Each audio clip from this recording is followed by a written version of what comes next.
하나님 말씀 히브리서 9장 11절로 14절 말씀 함께 보도록 하겠습니다. 히브리서 9장 11절로 14절 말씀 한 절 한 절 같이 읽도록 하겠습니다. 시작.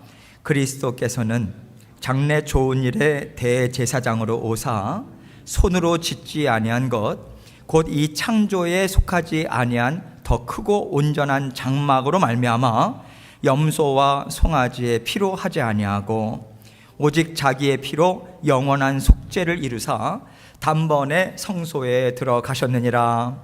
염소와 황소의 피와 및 암송아지의 죄를 부정한 자에게 뿌려 그 육체를 정결하게 하여 거룩하게 하거든 하물며 영원하신 성령으로 말미암아 흠없는 자기를 하나님께 드린 그리스도의 피가 어찌 너희 양심을 죽은 행실에서 깨끗하게 하고 살아계신 하나님을 섬기게 하지 못하겠느냐. 아멘. 사람의 힘으로 되지 않는 것이 하나님 나라입니다. 사람의 힘으로 되지 않는 것이 하나님 나라입니다. 이 제목을 같이 생각하면서 은혜를 나누도록 하겠습니다. 하나님께서 예수 그리스도를 이 땅에 보내실 때 성령님 또한 함께 보내셨어요. 그래서 마리아는 하나님의 아들이신 예수 그리스도를 잉태했습니다. 하나님께서 성령을 통해서 예수님을 사람의 몸에, 예수 그리스도를 사람의 몸에 있게 하신 것은요, 성령께서 앞으로 영원토록 하실 일이 무엇인가를 우리에게 먼저 알려주신 일이라고 생각해요. 성령님은 우리에게 들어와서 일을 하기를 원하십니다. 그런데 성령께서 우리 안에 들어오시려면 한 가지 조건이 충족이 돼야 돼요. 그건 예수 그리스도의 보혈의 피가 뿌려진 심령 가운데만 성령이 들어오세요. 반드시 예수 그리스도의 보혈의 피가 있어야 되기 때문에, 그래서 예수 그리스도께서 십자가 위에서 보혈의 피를 흘려주신 거예요. 성령께서 그 흘려주신 심령, 그 피가 우리 심령 가운데 곳곳에 흘러 넘칠 수 있도록 성령께서 역사하시고요, 그 피를 우리가 받아 누릴 때만이 성령 하나님과 비로소 하나 된 삶을 살아가게 되는 거예요. 하나님께서 구원 역사를 이렇게 하나님 계획하시고 하나님이 이루어 나가고 계십니다. 성령 하나님과 예수님은 이 땅에 함께 오셨고요, 이 땅 위에서도 함께 일하셨죠. 언제 어디서든지 간에 성령 하나님은 예수님과 함께 구원 역사를 이루셨어요. 그래서 성부 하나님께서 옳다라고 또 의롭다라고 인정을 해주신 것입니다.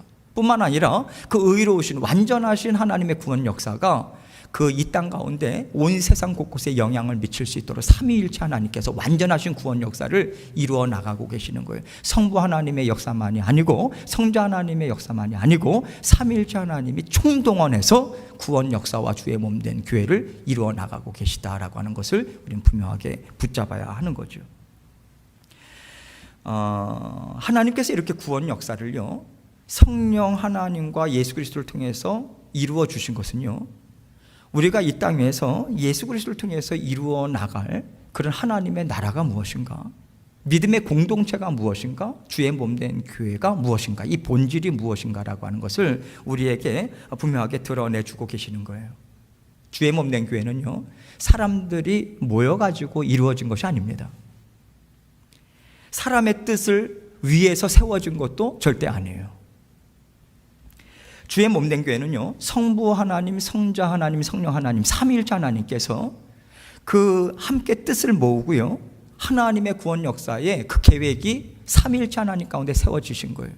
그래서 하나님께서 그 힘있게 그 역사를 이루시고 힘을 모을 때 이루어지는 것이 주의 몸된 교회입니다. 삼위일체 하나님의 역사하심과 일하심을 통해서 주의 몸된 교회, 구원을 얻어서 주의 몸된 교회에 우리가 각 지체들이 합류하게 된 것이지, 사람이 연합하니까 교회가 됐다, 교회가 되었다, 교회가 이루어졌다, 절대로 아니에요. 그렇기 때문에 교회의 중심은 언제나 하나님 한 분이셔야 돼요. 교회를 만들어 가시는 분도 하나님 한 분이세요. 세워 가시는 분은요, 하나님이세요. 주의 몸된 교회의 주인은 하나님이십니다. 그래서 주의 머리인 예수 그리스도를 따라서 우리는 계속해서 마음을 합해서 계속해서 나아가야 하는 것이죠. 여러분, 이것을 우리가 분명하게 인식할 때 우리가 주의 몸된 교회를 함께 이루어 나갈 때 어떻게 이루어 나갈까?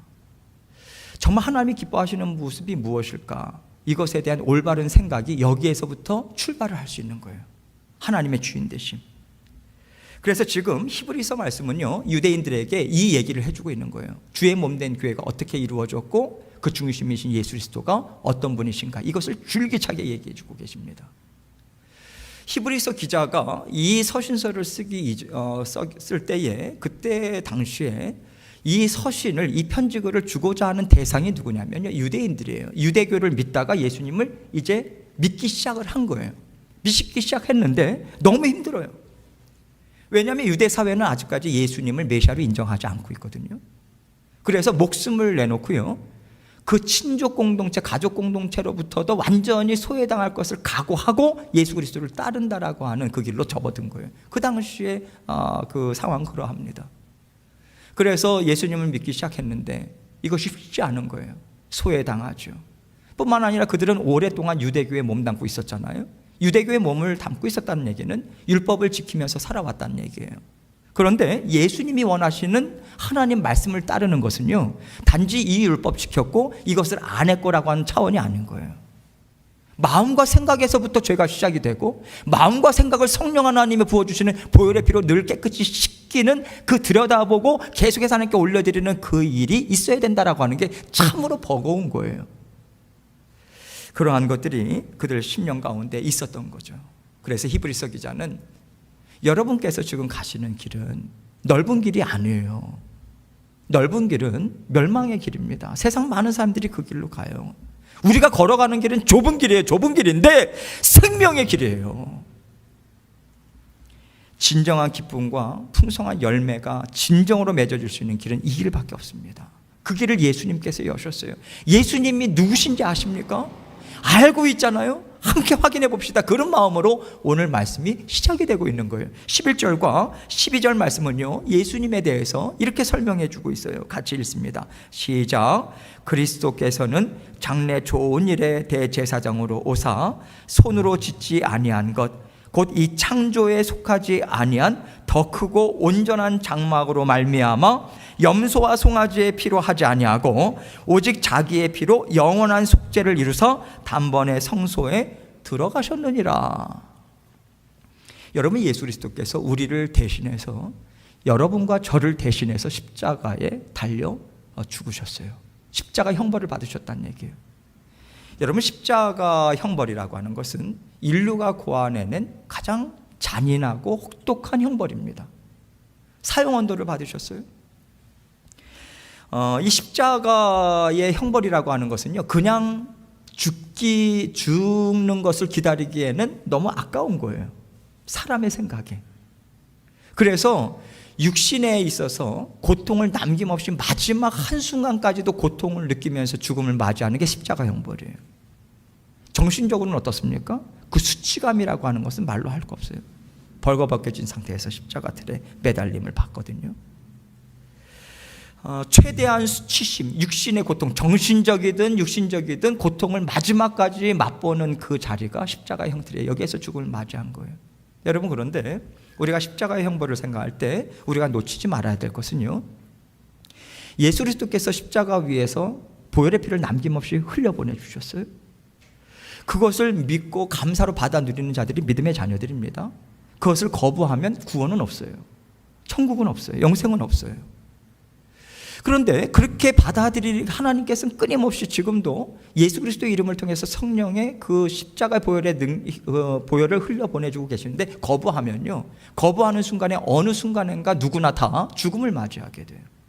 죽음을 맞이하는 순간 그 사람은요, 영원한 고통과 수치스러움과 슬픔과 어떤 종류의 고통이든 가장 끝까지 받아들이는 걸 영원토록 이걸 받아들여야 되는 거예요. 이것에 비해서는 십자가 형틀의 고통은 아무것도 아닌 거예요. 사실은 잠시 잠깐인 것이고요. 영원에 비해서는요, 이것을 우리는 이어서 생각을 해야 돼요. 그 영원한 고통을 끊어주시기 위해서 우리를 만나주신 거예요. 그러니 그 은혜가 얼마나 큽니까? 우리 스스로 그것을 감당할 수가 없는 거거든요. 그 길을 찾아갈 수가 없어요. 예수님께서 이 땅에 오셨어요. 영혼들을 보니까 너무도 답답한 거예요. 정말 미치겠는 거예요. 사람의 말로 표현을 하자면요. 왜냐하면 사망 권세가 누구나 다 잡고 있잖아요. 그것으로 그 상태에서 죽음을 맞이하면 영원한 형벌, 영원한 고통 가운데 일을 가는 것, 이것이 끊이질 않는 거거든요. 사망 권세가 붙잡고 있다라고 하는 것을 예수님이 보시니, 어린아이들부터 노인에 이르기까지 그걸 보시니 하나님, 예수님의 마음이 얼마나 답답하고 뜨겁겠습니까? 시간 분초를 아껴가면서 복음을 증거하지 않을 수가 없는 거죠. 사망 권세를 끊어 주어야만 진정한 행복이 거기에서 시작이 되는 것이고요, 진정한 만족, 진정한 소망, 진정한 이 땅 위에서의 가치 있는 인생, 이것이 시작되는 것 아니겠습니까? 그래서 예수 그리스도께서 십자가에 죽으시고요, 부활하심을 통해서 사망 권세를 끊어주신 거예요. 끊어주시고 그 이름을 믿는 자마다 예수 그리스도의 권세 있는 이름을 주신 거예요. 사망 권세를 깨뜨리셨다라고 하는 것은 이 세상에 어떠한 것이든 죄로 인해서 파생된 그 죄의 근원조차도, 그리고 죄로 인해서 파생된 것조차도 다 끊어버릴 수 있는 권세가 주어졌다. 성령을 선물로 받은 자들은 다 그 권세가 있는 거죠. 그렇게 우리의 대제사장이 되어주셨어요. 대제사장이 되어주셨다, 예수 그리스도께서. 이것은요, 이제 예수 그리스도의 이름 한 분만의 이름이면 되는 거예요. 하나님 앞에 나아가는 거예요. 사람인 대제사장이 필요 없어요. 짐승의 피 필요 없어요. 우리 예수 그리스도께서 나를 위해서 죽기까지 사랑하는 그 사랑을 십자가 위에서 부어주셨다. 이거 믿는 믿음으로만 하나님 앞에 나아갈 수 있는 거예요. 그 길을 활짝 열어주신 거죠. 그 믿음이면 된다라고 우리에게 길을 열어주셨는데, 여러분, 우리가 교회 생활을 하다 보니까 자꾸만 우리가 그것을 믿는 믿음의 공동체잖아요. 하나님의 사랑을 받아들여서 나아가는 그 믿음의 공동체인데 자꾸만 조직을 생각해요. 자꾸만 건물을 생각해요. 누가 목사냐? 누가 집사냐? 이 일을 누가 하냐? 저 일을 누가 하냐? 이것에 자꾸만 우리가 집중하고 거기에 매달린단 말이죠. 왜 그렇게 됩니까? 세상에서 살아가잖아요. 세상은 그렇게 가잖아요. 그러니 세상 가운데 살고 있는 우리가 그렇게 교회 또한 보기가 참 쉬운 거죠. 보지 말아야 된다는 거예요, 여러분. 주의 몸된 교회는요, 보이지 않는 하나님의 나라예요. 보이지 않는 하나님의 나라. 교회 건물이나 사람 때문에 만들어진 게 아니에요. 예수 그리스도의 보혈의 피가 흘려진 곳. 그래서 여러분, 참 신기한 게 한국도 마찬가지잖아요. 순교의 피가 흘려진 곳에 교회가 세워지거든요. 놀라운 하나님의 구원 역사예요. 한 사람 한 사람의 헌신된 하나님의 부르심을 받고 주님 앞에 삶을 드린 그 심령들 가운데 하나님의 나라가 세워지고, 그들이 모인 곳에 하나님께서 하나님의 나라를 세워나간다는 거죠. 그 십자가 보혈 위에서 성령 하나님께서 우리 각자 한 사람 한 사람을 부르신 거예요. 태균아, 너 이리 와. 죄송합니다, 정자야, 너 이리 와. 한 사람 한 사람 부르셔서 우리 안에 있는 성령이 반응하셔서 주님 앞에 나온 거예요. 그렇게 모아진 거예요. 자꾸만 우리는 부름이다 하면 콜링 아닙니까? 콜링은 어떤 선교사나 목회자들만 받았다고 생각해요. 그렇지 않잖아요. 성경에서 뭐라고 이야기합니까? 모든 하나님의 자녀들은 하나님의 부르심을 받은 하나님의 백성들이라고 이야기하거든요. 부름을 받았어요. 콜링이에요. 다 우리는 예수 그리스도의 제자로, 우리는 주님의 몸된 교회를 함께 이루어 나가는 그 부르심을 받고서 우리는 계속해서 주의 몸된 교회를 함께 이루어 나가는 거예요. 그래서 모든 믿음의 자녀들에게 가장 중요한 것이 무엇이냐면 이 소명의식입니다. 하나님, 저 부르셨어요. 네, 저 여기 있습니다. 주님께서 저를 이곳에 두셨어요. 이끄셨어요. 감사합니다. 하나님, 저를 통해서 이루고자 하시는 하나님의 뜻이 무엇입니까? 감당하기 원합니다. 저는 못 감당해요. 하나님이 감당하실 힘 주시리라 믿습니다. 그렇게 받아 누리면서 우린 변화되는 거예요. 주의 몸된 교회를 통해서 하나님께서 직접 디자인하신 거예요. 디자인하신 대로 이끌어 가신다라고 하는 것을 지금 13절과 14절은 이렇게 말씀하고 있는 거예요. 같이 읽도록 하겠습니다. 시작. 염소와 황소의 피와 및 암송아지의 죄를 부정한 자에게 뿌려 그 육체를 정결하게 하여 거룩하게 하거든, 하물며 영원하신 성령으로 말미암아 흠없는 자기를 하나님께 드린 그리스도의 피가 어찌 너희 양심을 죽은 행실에서 깨끗하게 하고 살아계신 하나님을 섬기게 하지 못하겠느냐. 여러분, 율법으로는요, 속죄 제물로 드려지는 염소와 황소, 이것을 잡고 피를 흘려서 죄를 사함을 받았습니다. 뿐만 아니라 여기 암송아지의 죄라고 하는 것은 암송아지를 태워서 죄를 얻으면 그 정결의식을 부정한 상태에서 부지불식간에 내가 부정을 탈 수 있잖아요. 그것을 깨끗게 하는데 뿌리거든요. 그 물을, 죄와 물을 섞어요. 정결의식을 사용하는데 이것을 뿌림을 통해서 하나님의 깨끗함을 받는다라고 하는 것으로 하나님은 그 말씀을 주셨어요. 이것을 행했습니다. 히브리서 기자가 이거를 유대인들에게 왜 이야기를 하겠습니까? 그렇게 짐승을 잡아서 피를 흘리고 그렇게 죄를 만들어가지고 정결의식을 해서 깨끗해졌다면, 아니 여러분, 우리 살아계신 성자 하나님께서 친히 죽으셨어요. 우리를 대신해서 그 피를 흘리셨어요. 그러니 그 피가 우리를 얼마나 정결케 하겠습니까? 어떤 죄인인들 깨끗이 안 하겠습니까? 이걸 지금 얘기하는 거예요. 이 피가 있는데 어딜 가십니까? 이 간절한 심령이 담겨 있는 거예요. 성령께서 우리 심령 가운데 내주하세요. 예수 그리스도의 보혈의 피를 타고 들어와서 성령께서 내주하십니다. 무엇 하십니까? 성령께서 들어오셔서 우리를 살리는 일을 하시죠. 살리는 일을 하셔야 되기 때문에 성령께서 우리의 죄를 드러내십니다. 말씀을 통해서. 우리는요, 영을 갖고 있기 때문에, 영이 거듭났기 때문에 우리는 알아요. 내가 하나님과 지금 편안한가, 아니면 어떤 막혀있는 죄로 인해서 내 영은 지금 억압을 당하고 있는가 압니다. 모를 리가 없어요. 성령께서 말씀을 통해서, 상황을 통해서, 여러 가지 일들을 통해서 하나님께서 드러내십니다. 왜냐하면 그걸 드러내야 제거를 할 수 있거든요. 드러나기 전까지는 우리는 몰라요. 왜냐하면 육이 강하거든요. 자꾸 육에 묻혀요. 그런데 영으로 하나님께서 그걸 드러내 주시면, 이것이 죄구나 깨달아 알게 됩니다. 그 성령께서 죄를 깨달아 아니, 우리의 양심은 어떻겠습니까? 힘들죠. 두렵죠. 그렇죠. 죄의 싹은 사망인데, 죄로 인한 하나님의 심판이 분명하게 있는데 얼마나 두렵습니까? 그래서 성령께서 그 두렵고 떨리는 심령 가운데 우리에게 무엇을 알려주십니까? 태균아, 예수 그리스도의 보혈의 피가 너의 심령 가운데 있잖아. 사용해야지. 이거 알려주시는 거예요. 보혈의 능력. 어떠한 죄든 우리가 보혈의 능력을 의지해서 고백하면 깨끗이 씻김을 받는다라고 하는 그 믿음과 격려를 이 말씀을 통해서 주고 계시는 거예요. 그래서 우리는 다시 한번 일어나는 거예요. 예수 그리스도의 이름을 선포하면서 자꾸만 끄집어 당기죠. 너가 염치가 있어야지. 어디서 고개를 들어 하나님 앞에서 너 이러이러한 죄 지었잖아.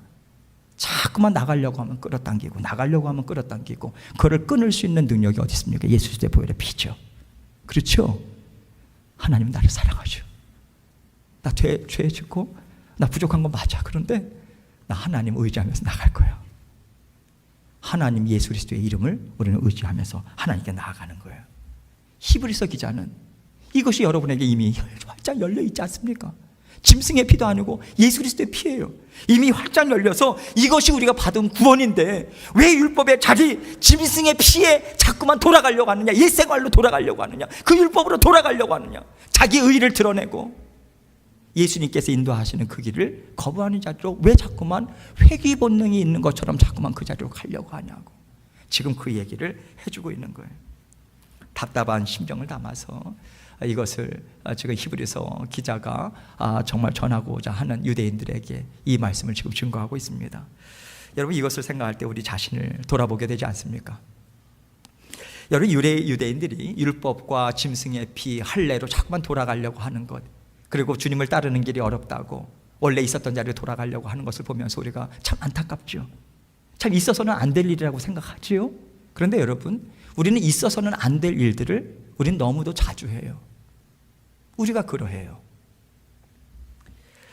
하나님께서 예수 그리스도를 통해서 우리에게 영생을 주셨습니다.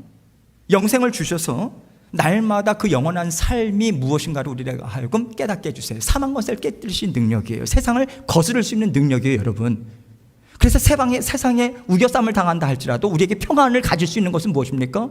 우리가 돈이 많았어요? 능력이 많았어요? 아니잖아요.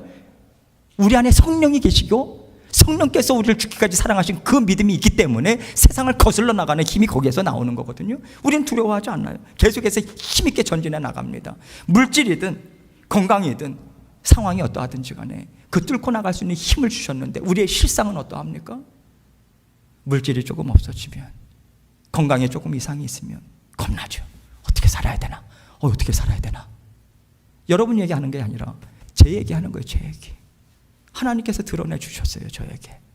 태균아, 너가 이게 너야. 너의 모습이야. 너의 실상이야. 이것을 저에게 알려주셨어요.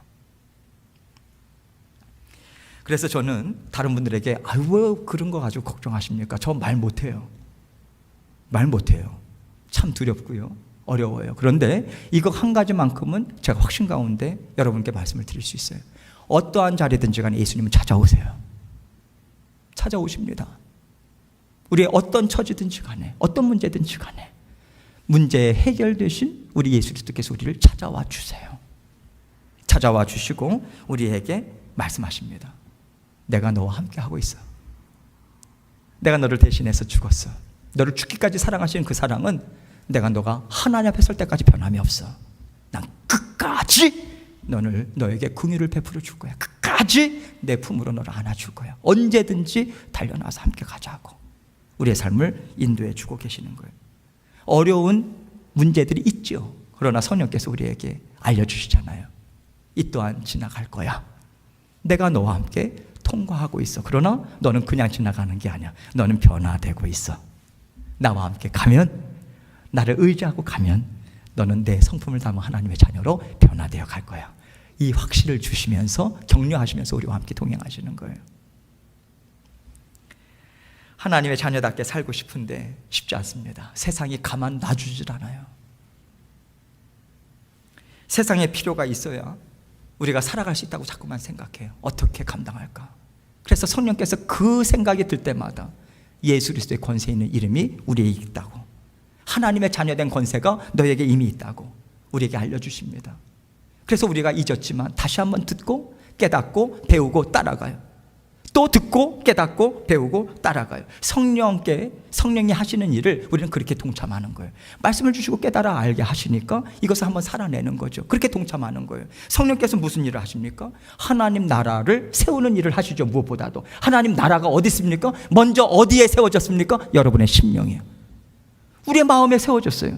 그래서 성령은 우리의 마음을 견고하게 하는 그 일을 하신다는 거예요. 그게 구원의 일이죠. 마음이 요동치 않고 어떤 상황에서든지 간에 마음이 굳건하게 붙잡아 주시는 그 하나님의 은혜죠. 그 일 하시는 거예요. 우리의 마음에 왜 우리 성령께서 자꾸만 그 마음을 붙잡으려고 하시는가? 때로는 우리는요, 삶의 상황이 참 혹독한 것 같아요. 종류가 다를 뿐이지, 걸어가는 길이 다 다양할 뿐이지 어느 인생이든 예외가 없어요. 여러분, 말을 안 할 뿐이지. 사람에게는 말 못할 사정들이 다 있지 않습니까? 말을 안 와서 그런 거지 편안하게 사는 것 같잖아요. 아니요, 어느 인생도 예외가 없어요. 우리는 혹독한 삶을 거쳐가면서 나 혼자 그 싸움을 힘겹게 싸우는 듯한 그 생각이 들 때가 참 많아요. 그래서 어떨 때는 하나님께 기도할 때 여러 기도 제목들도 나열이 안 돼요. 그냥 하나님, 주님, 하나님, 성령님, 주님, 하나님, 이거 외치다가, 이거 되뇌이다가 기도의 자리에서 일어설 때도 참 많이 있어요. 그러나 우리 하나님은 그러신 것 같아요. 마음을 중심을 보시니까 어느 때보다도 상당히 다양한 기도를 받으셨다, 그렇게 인정하심이 있는 것 같습니다. 우리는요, 이 땅에서 스스로의 힘으로 살아가지 않는다라고 하는 것, 우리는요, 체험하고 깨닫고 믿고, 우리는 또 체험하고 깨닫고 믿고 가요. 여러분, 말씀을 통해서 우리는 이러한 이야기를 들으면 얼마든지 살아낼 수 있을 것 같아요. 그렇죠? 근데 삶의 상황에 돌아가서는 아니에요. 말씀을 통해서 우리가 믿음의 생활을 할 수 있는 것이 아니라 믿음의 생활을 살아낼 때 그 믿음이 우리의 것이 돼요. 그게 권세를 사용하는 그 믿음이 될 수 있습니다. 그래서 하나님께서는 그 장을 허락해 주시는 거예요. 훈련하라고. 그래서 그 터전이 사람과의 관계에 문제가 있습니까? 물질에 있어서의 문제가 있어요? 먹고 살아가시는데요? 건강해요? 이 모든 것들이 하나님께서 나를 사랑해 주시고 인도해 주고 계시다, 붙잡아 주고 계시다, 너끈히 감당할 수 있는 힘과 능력을 주신다. 이것을 계속해서 상황을 바라보는 게 아니라 하나님의 말씀, 하나님께서 인도하시는 그 성령 하나님의 확증해 주심, 이것을 붙잡고 우리는 살아내는 거예요. 실천하는 거죠. 그러면서 우리는 넉넉히 감당하는 그 삶을 우리는 계속 살아가요. 결코 쉽지 않아요. 하나님 앞에 속상해서 하나님 앞에 울부짖을 때가 참 많이 있어요. 그럴 때마다 하나님께서 속상해하지 마 태균아, 나는 너를 지금 빚고 있어. 아름답게 빚어지고 있어. 너 나와 함께 그냥 걸어가자고. 하나님께서 지금 빚으시는 대로 한번 따라와 보라고 하나님께서 그렇게 우리를 인도해 주고 계십니다. 우리의 삶을 이렇게 인도해 주시는 하나님의 인도하심이 우리 각자의 인생 가운데 이렇게 펼쳐진다면 주의 몸된 교회는 어떠하겠어요? 여러분이 믿는 성령 하나님과 교회를 인도하시는 성령 하나님과 다릅니까? 같죠? 같으면 같은 역사 하시지 않겠어요? 그렇다면 교회도요, 때로는 우리가 이해할 수 있게끔 하나님께서 인도하시지만 때로는 우리가 이해하지 못하는 상황들을 하나님께서 주시면서 따라오라고 하실 때가 있겠어요, 없겠어요? 당연히 있죠, 여러분. 우리도 마찬가지잖아요. 인생을 모든 것을 다 이해해서 우리는 하나님의 인도하심을 따라가는 거 아니에요. 어떨 때는요, 하나님 이게 왜 지금 필요한가요? 이게 또 뭔가요? 아, 왜요 하나님? 왜 이렇게 길어져요? 하나님 앞에 저도 지금 이해가 되지 못하는, 어떻게 보면요, 지난 몇 년 동안의 그 삶은 계속해서 이 하나님 앞에 이 질문을 던진 적이 끊이질 않았던 것 같아요. 잘 모르겠어요. 그런데 하나님이 인도하신 대로 그냥 따라가 보는 거예요. 자원하는 심령이면 좋겠는데 그 믿음까지는 안 되는 거예요. 그래서 애쓰면서 따라가 보니 하나님께서 이르셔서 인도하셨구나라고 하는 것을 우리는 깨달아 알게 됩니다. 그 자리에 서게 하시더라고요. 하나님은 신실하신 분 맞다. 그 고백을 하나님께서 이끌어내셨지 않습니까? 여러분, 성령께서 우리의 인도하시는 하나님의 나라, 자원하는 마음으로 이루어질 때도 있고요, 때로는 마지못해서 끌려갈 때도, 그러면서도 하나님의 뜻을 이루는 경우들도 있어요. 우리는 이것을 다 오픈해 놔야 됩니다. 우리가 정말 덕분이 기쁜 마음으로 항상 이것을 감당하는 것이 아니에요. 하나님께서 우리 교회에 그래서 하나된 마음이라고 하는 것이 왜 그렇게 중요한가? 주인 되신 하나님을 바라보면서 이 길을 걸어갈 수 있는 거예요. 나는 다 이해하지 못하지만 나를 적어도 죽기까지 사랑하시는 하나님의 인도하심이 있으니 한번 따라 보겠습니다. 이 고백을 하나님께서 받길 원하시는 거죠. 여러분과 저에게 하나님께서는 그렇게 주의 몸된 교회를 통해서 우리를 단련시켜 나가고 계세요. 그래서 우리는 함께 신앙생활을 하면서요, 하나님께서 이끄시는 대로 인도하심을 한번 믿고 순종해하면서 우리는 나아가는 것입니다. 그렇게 우리는 인도하심 한 걸음 한 걸음 인도함을 받을 때 하나님께서는 반드시 열매를 맺게 하시는 분이세요. 하나님은요, 열매를 주기를 참 기뻐하세요. 그 열매는 썩어 없어질 열매가 아닙니다. 하나님이 인정하시는 열매예요. 보게 하세요. 보게 하셨다면 먹게 하지 않으시겠어요? 그 맛을 보게 하지 않겠습니까? 정말 맛있습니다. 정말 최고입니다. 감사합니다. 이것을 맛보게 하는 길로 하나님께서 인도하신다는 거예요. 그 길로 하나님께서 인도하시죠. 진정한 만족, 진정한 기쁨, 진정한 행복, 진정한 미래, 이것은요, 우리 하나님께서 우리를 인도하시는 그 손길에 담겨져 있습니다. 우리의 삶을 그렇게 인도하고 계세요. 우리에게 은혜와 복을 베풀어 주고 계십니다. 이 은혜와 복은 하나님의 나라를 통해서 우리에게 전달돼요. 세상을 통해서는 전달이 안 됩니다. 하나님께서 하나님의 나라 우리 심령 가운데 세워주셨죠. 그리고 주의 몸된 교회를 세워주셨어요. 하나님의 역사하심, 하나님께서 이끄시는 대로 하나님이 주인 되어 주셔서 이끌어 주시는 그 인도함을 받을 때 열매를 맺는다라고 하는 것, 우리가 굳건하게 붙잡고 하나님 감사합니다. 그 열매 받아 누리기 원합니다. 이 마음으로 힘있게 전진해 나가시는 저와 여러분이 되시길 주님의 이름으로 축원합니다. 이 시간 함께 기도하겠습니다. 기도하실 때 하나님, 저희가 주님의 인도하심을 온전히 따르고 또 주님만을 온전히 만족해 하면서 나아가기 원합니다. 아버지 하나님, 부족하지만 믿음에 더욱더 결실 있게 하시고 열매를 맺게 하시고 하나님 인도하여 주옵소서. 이 마음으로 함께 동서로 기도하고 제가 기도하도록 하겠습니다. 기도하시겠습니다. 하나님 아버지 감사합니다. 아버지 하나님께서 우리를 사랑해 주셔서 감사합니다. 아버지 하나님의 인도하심과 함께 하심이 우리 심령 가운데 흐르고 흘러서 아버지 하나님의 주님의 살아계심을 체험하고 목도하는 저희들 될 수 있도록 도와주옵소서. 믿음으로 따라 나아가고 아버지 하나님께서 인도하시는 그 길 아버지 다 알지 못하지만은 아버지 하나님께서 우리에게 자녀된 권세 주셨고 십자가 보혈의 은혜를 베풀어 주셨사오니 그 믿음으로 전진하며 나갈 때 아버지 하나님 믿음으로 더욱더 아버지 하나님 앞에 열매 맺는 삶 아버지 하나님께 올려드릴 수 있도록 주님 도와주옵소서. 모든 것을 감사드리며 예수 그리스도의 귀하신 이름으로 기도합니다. 아멘. 하나님 아버지 감사합니다. 아버지 하나님 예수 그리스도를 통해서 우리의 대제사장이 되어주시고 아버지 하나님 예수 그리스도의 보혈의 피로 날마다 우리가 주님의 인도하심을 따라 하나님 나라의 아버지 하나님 역사하심을 맛보면서 살아갈 수 있도록 인도해 주셔서 정말 감사합니다. 아버지 하나님의 그 은혜와 사랑 삼위일체 하나님께서 우리의 삶을 인도하신다는 것 끝까지 믿고 주님께 감사로 나아가고 더욱더 주님과 함께 힘있게 동행하는 저희 모든 성도님들 되실 수 있도록 은혜 베풀어 주옵소서. 감사합니다. 예수님 이름으로 기도합니다. 아멘.